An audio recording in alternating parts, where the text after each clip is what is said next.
On behalf of the entire Manhattan Chamber of Commerce and the vibrant business community we represent, it is my distinct honor to present the Chairman's Award to Don Lemon for his remarkable entrepreneurial venture into independent media. Congratulations, Don.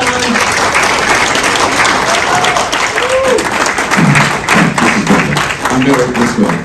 So, thank you, Jessica. Thank you, all of the members of the Manhattan Chamber of Commerce, my new friend Mitty and Ralph. Thank you so much. We're going to be hanging out, I'm sure.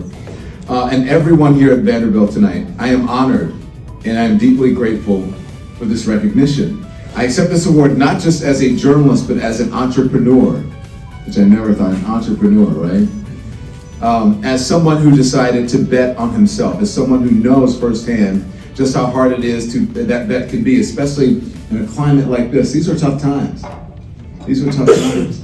And they're interesting, exciting, and challenging times. For anyone trying to stay true to their voice, especially if you're doing it without a billion-dollar parent company backing you up, this is really, for me, exciting and special. So I'm especially thankful to the Chamber that you chose to honor independent media tonight, that you saw us, that you understood just how important our roles are right now as independent journalists. In this moment of crisis for corporate media, in this climate of political bullying, of pressure and payback from the very top, it's challenging. We need bold, independent voices. We need media that doesn't flinch when power tries to intimidate. And we need institutions like this chamber to say, we see your value. Thank you for seeing me, and thank you for having my back. You're telling me tonight that you have my back. And not just mine, but the small business owners across this city, especially Black-owned businesses, minority-owned businesses. Thank you. The people who show up every day with vision, with grit, and with faith, because that's what it takes. Not just to survive in this economy, but to lead and to last in this economy. I hope you guys, I'm sure you know your value and your importance, especially now in this environment. And if you don't, I'm just telling you that you are very important. And I'm so grateful that you're honoring people like me. We just celebrated, and I'll get to that, 750,000 subscribers as an independent journalist in just about a year. And to my husband, Tim Malone, who's standing in the back, always has my back there. My husband, Tim Malone, thank you for being my anchor. And to the millions of people who watch and support us all across the country and around the world, this week we hit 750,000 subscribers. That's just on YouTube. Not to mention the millions more who watch us every single day on social media. I was just discussing with Tim, when I walk down the street now, more people recognize me from social media, from digital media, than recognize me from CNN. Can you believe that? I never thought that I'd live in a world where that could happen. To the Lemonheads, that's what they call us. Who's a Lemonhead? Who's part of the Lemon Nation? Y'all gotta get some merch, all right? Go to the merch store. By the way, like and subscribe. We're on YouTube. We're also on Substack. We're on Instagram, TikTok, and Facebook. Wherever you get streaming, that's where we are. So make sure you like and subscribe and follow us. We're live every day at 10 a.m. and 5 p.m. every single day. So the millions across social media platforms. So to everyone in the Lemon Nation, this moment is yours too. You've proven that people are still hungry for truth, for clarity, for authenticity, most of all, and for community. So to the Chamber, thank you for recognizing that media matters, the truth matters, that voice matters, and that small, bold, brilliant things like a startup, like a streaming show, like a podcast, like a corner store in Harlem, or a new studio in Bed-Stuy can shift the culture when you give them a little room to grow. Thank you for this moment. Let's keep showing up, let's keep building, and let's keep betting on ourselves. Thank you so much.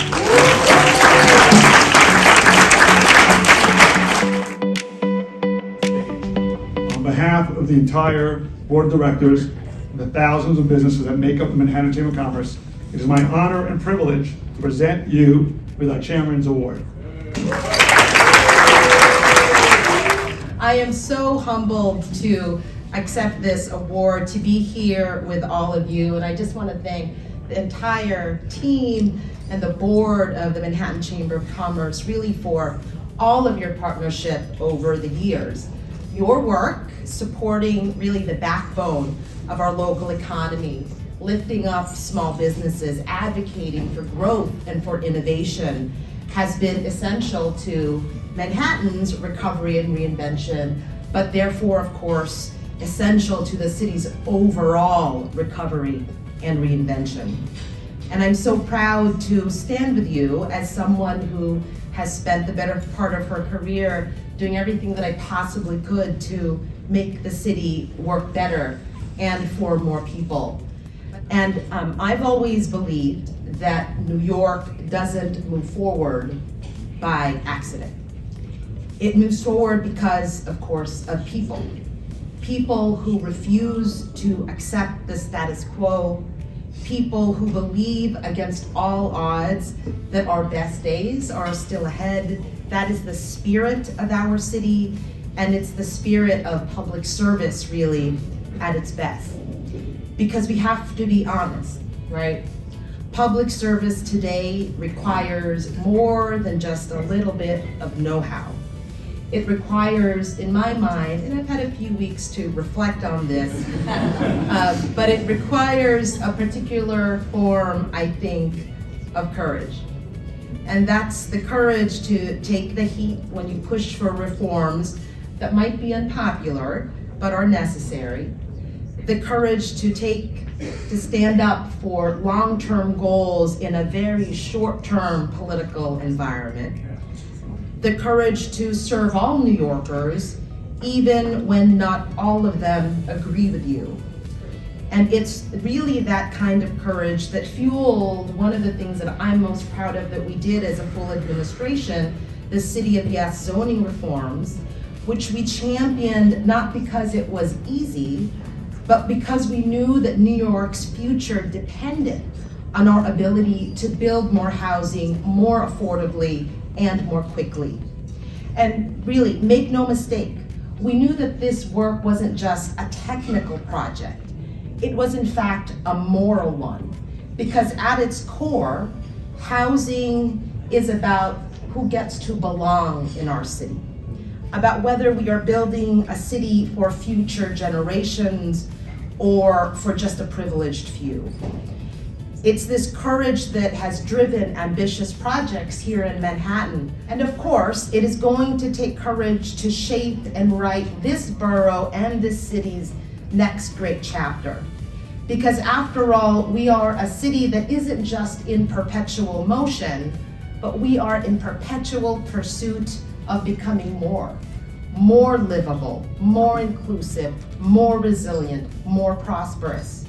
And so yes, we need housing, yes, we need more jobs, yes, we need to cut red tape and build faster, but more than anything, in my mind, we need more people in public life, inside and outside of government, who are willing to lead with courage, who reject the routine politics of fear and of cynicism, and instead recommit to the work of meeting our city's challenges head on, of restoring our people's faith in government's ability to be a force for good, and of doing what New York has always done at its best, and that's to refuse to settle for decline.